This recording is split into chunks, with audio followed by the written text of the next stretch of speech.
नमस्कार विद्यार्थियों। पिछले व्याख्यान में हमने इटली के एकीकरण के प्रथम चरण के बारे में बात की कि कैसे इटली के एकीकरण का प्रथम चरण लिम्बार्डी को प्राप्त करके पूर्ण किया गया और उसके बाद में मध्य इटली के जो अनेक राष्ट्र थे, परमा, मेडोना, टस्कनी, रोमाग्ना, बेलग्ना आदि मिलकर उत्तरी इटली का निर्माण हुआ। इटली के एकीकरण के द्वितीय चरण में हम बात करेंगे गैरिबाल्डी के योगदान की। इटली के एकीकरण का द्वितीय चरण गैरिबाल्डी के उत्साह, त्याग और कैबूर की नीति के द्वारा ही संभव हो पाया। गैरिबाल्डी एक महान देशभक्त था और इटली के एकीकरण का यह कदम उसके द्वारा ही पूर्ण किया गया। इस कार्य में उसने जिस महान त्याग, निस्वार्थ भावना और देशभक्ति का परिचय दिया, वैसा उदाहरण विश्व के इतिहास में कम ही देखने को मिलता है। उसी के प्रयासों का परिणाम था कि सिसिली और नेपल्स इटली के अंग बन पाए। अब गैरिबाल्डी के बारे में थोड़ी सी बात करें तो गैरिबाल्डी का जन्म नीस प्रांत में 1807 में हुआ था। प्रारंभिक जीवन उसने एक नौसैनिक के रूप में शुरू किया। यद्यपि वह ज़्यादा पढ़ा लिखा व्यक्ति नहीं था, लेकिन उसका मानसिक स्तर बहुत ऊंचा था। वह इटली को ईश्वर की भांति प्रेम करता था और जब उसकी मुलाकात मैजनी से हुई तो वो यंग इटली दल का सदस्य बना और मैजनी के प्रभाव से ही वह रिपब्लिक दल का पक्षपाती भी बना। उस सरकार उसके उदार विचारों से नाराज थी, इसलिए उसे गिरफ्तार किया गया और सजा से बचने के लिए वह भागकर अमेरिका चला गया। जब फ्रांस में 1848 में क्रांति हुई तो वह वापस फ्रांस आया, लेकिन क्रांति की असफलता के बाद पुनः लौटकर वह वहाँ पर अमेरिका चला गया। अमेरिका से बहुत सारा जब उसने धन कमा लिया, उसके बाद में वो कैबूर और विक्टर एमेन्यूल के संपर्क में आया और लाल कुर्ती दल का उसने संगठन किया।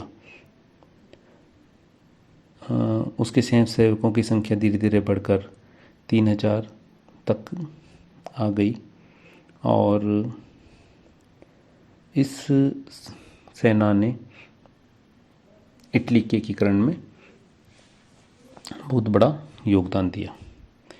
इटली में सिसिली और नेपल्स को जोड़ने का जो कार्य था वो गैरिबाल्डी के द्वारा ही पूर्ण किया गया।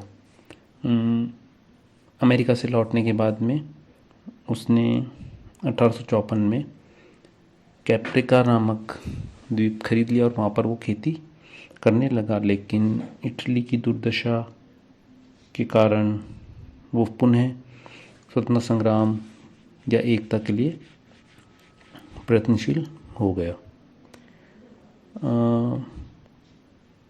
इटली का एकीकरण जो था वो गैरिबाल्डी की तलवार के कारण द्वितीय चरण संपन्न हो पाया। दक्षिण इटली के जो दो राज्य थे, सिसिली और नेपल्स, यहाँ पर बूर्बो वंश का शासन था और यहाँ की जनता उस शासन से खुश नहीं थी। जिस समय गैरिबाल्डी का लाल कुर्ती दल शक्तिशाली हो रहा था, उसी समय नेपल्स और सिसिली की जनता ने बूर्बो वंश के खिलाफ विद्रोह कर दिया और गैरिबाल्डी से सहयोग की प्रार्थना की। गैरिबाल्डी भी अपनी सेना लेकर उनकी सहायता के लिए जून 1860 में इटली आया और उसने सारे इटली पर अधिकार कर लिया और अधिकार के बाद उसने भक्तिभाव जताते हुए ये सारा इलाका था विक्टर एमेन्यूल को सौंप दिया और इटली के एकीकरण का ये बड़ा पार्ट जो दक्षिणी भाग जो था वो पिडमॉन्ट में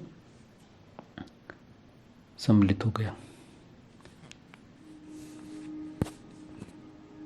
पिडमॉन्ट में जब ये पार्ट सम्मिलित हुआ उसके बाद 1861 में विक्टर एमेनुएल ने कापुआ और गेटा टापुओं को जीतकर इटली में सम्मिलित कर लिया। अब रोम और वेनेशिया को छोड़कर लगभग संपूर्ण इटली का प्रदेश पर विक्टर एमेनुएल का अधिकार हो चुका था। 18 फरवरी 1861 में तुरीन में एक नई संसद का उद्घाटन हुआ। 1 मार्च को पिडमॉन्ट सार्डिनिया का नाम बदलकर इटली का राज्य कर दिया गया और विक्टर एमेनुएल इटली का राजा घोषित किया गया।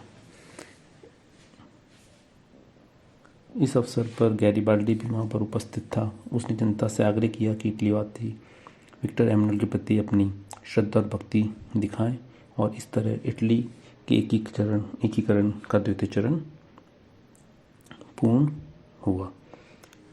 इटली के एकीकरण के द्वितीय चरण के बाद जो इटली के एकीकरण का तृतीय चरण था वो शुरू हुआ। अभी भी इटली के 2 प्रदेश जिसमें एक वेनेशिया था जिस पर ऑस्ट्रिया का कब्जा था और दूसरा रोम था जिस पर ऑस्ट्रिया के समर्थक पोप का शासन था। विक्टर एमेनुएल इन दोनों इलाकों को दिल्ली में मिलाने की सोच में था या उसके मौके का इंतजार कर रहा था। ये मौका उसे उस समय मिला जब जर्मनी का एकीकरण के दौरान प्रशा और ऑस्ट्रिया में युद्ध हुआ। प्रशा की लड़ाई में या प्रशा ऑस्ट्रिया की लड़ाई में चांसलर बिस्मार्क ने इटली से संपर्क किया और उसने ये तय किया कि प्रशा और ऑस्ट्रिया की लड़ाई के समय इटली वेनेशिया पर आक्रमण कर दे और वेनेशिया को अपने आधिपत्य में ले ले। प्रशा और ऑस्ट्रिया में युद्ध के पश्चात प्रशा उसी समय संधि करने के लिए राजी हुआ जब कि ऑस्ट्रिया वेनेशिया का प्रदेश इटली को सौंपने को तैयार हो गया। इस प्रकार 1866 में इटली ने वेनेशिया पर आक्रमण किया।